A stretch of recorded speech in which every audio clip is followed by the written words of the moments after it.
လူနှစ်ယောက်ဟာပင်လယ်အလဲခေါင်မှာသူတို့ကိုယ်ပိုင်နိုင်ငံတစ်ခုတည်ထောင်ဖို့ဆုံးဖြတ်ခဲ့ကြပါတယ်။သူတို့ဟာနိုင်ငံတကာရေပိုင်နက်ထဲကိုတန်မဏိတန်ချိန်ရာနဲ့ချီတည်ယူပို့ဆောင်ခဲ့ပြီးလူလုံကျွန်းတစ်ခုကိုစတင်တည်ဆောက်ခဲ့ကြပါတယ်။ဘာအတွေ့အကြုံမှမရှိဘဲနဲ့တင်သူတို့ဟာနှစ်ပတ်အတွင်းမှာ3.0.0.12 ရန်မီတာကျယ်ဝန်းတဲ့ခိုင်ခန့်တဲ့ပလက်ဖောင်းတစ်ခုကိုအောင်မြင်စွာတည်ဆောက်နိုင်ခဲ့ပါတယ်။နိုင်ငံအသစ်တစ်ခုမွေးဖွားလာခဲ့ပါပြီ။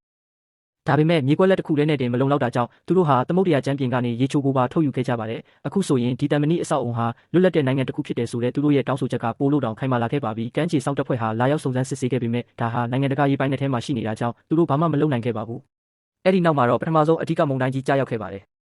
လေစင်နာမောင်းတွေနဲ့အေယာမလိုင်းလုံးကြီးတွေကစီမံကိန်းတစ်ခုလုံးကိုအန်ရရဲကြားရောက်စေခဲ့ပါတယ်။ပယန်းပါတာဖြစ်နေတဲ့ကြားထဲမှာပဲလေငယ်တစီစတင်နှမြုပ်ခဲ့ပါတယ်။သူတို့ဟာအဲ့ဒီလူရဲ့အသက်ကိုကယ်တင်ခဲ့ပြီးသူ့ကိုသူတို့နိုင်ငံရဲ့ပထမဆုံးသောနိုင်ငံသားဖြစ်လာစေခဲ့ပါတယ်။တိုက်ဆိုင်ပဲသူဟာအဆောက်အုံဆောက်လုပ်ရေးသမားတစ်ယောက်ဖြစ်ပြီးမကြခင်မှာပဲအဲ့ဒီနေရာမှာအိမ်တွေစတင်ပေါ်ပေါက်လာခဲ့ပါတယ်။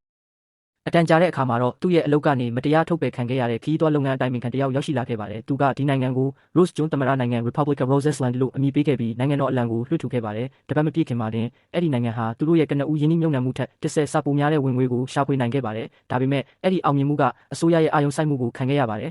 ။လာရောက်စုံစမ်းစစ်ဆေးဖို့ဆေးလွတ်လိုက်တဲ့သူရှိုးတွေတောင်မှအဲ့ဒီနေရာကလွတ်လပ်မှုအပေါ်အလွန်သဘောကျသွားခဲ့ကြလို့အဲ့ဒီမှာပဲနေထိုင်ဖို့ဆုံးဖြတ်ခဲ့ကြပါတယ်။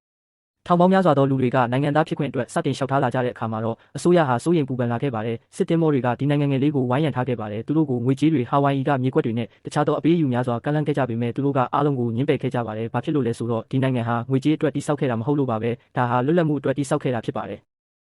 ဒါပေမဲ့တိုးပွားလာတဲ့ PR တွေနဲ့ဒေါ်လာ20ဘီလီယံကန့်လန့်မှုအောက်မှာတော့ခေါင်းဆောင်တွေဟာနောက်ဆုံးမှာသဘောတူညီမှုကိုလက်ခံခဲ့ကြပြီးကျွန်းကိုသူတို့ကိုယ်တိုင်ဖျက်ဆီးခဲ့ကြပါတယ်။ Rose ကျွန်းသမ္မတနိုင်ငံဟာပင်လယ်ထဲကိုနှိမ့်မြုပ်သွားခဲ့ပါပြီ။လူသားတွေလွတ်လွတ်လပ်လပ်နေထိုင်ကြတဲ့နေရာတစ်ခုဟာနောက်ဆုံးမှာအစိုးရတွေအတွက်ချင်းချောက်မှုတစ်ခုဖြစ်လာတတ်တယ်ဆိုတာကိုလူတွေသဘောပေါက်သွားခဲ့ကြပါတယ်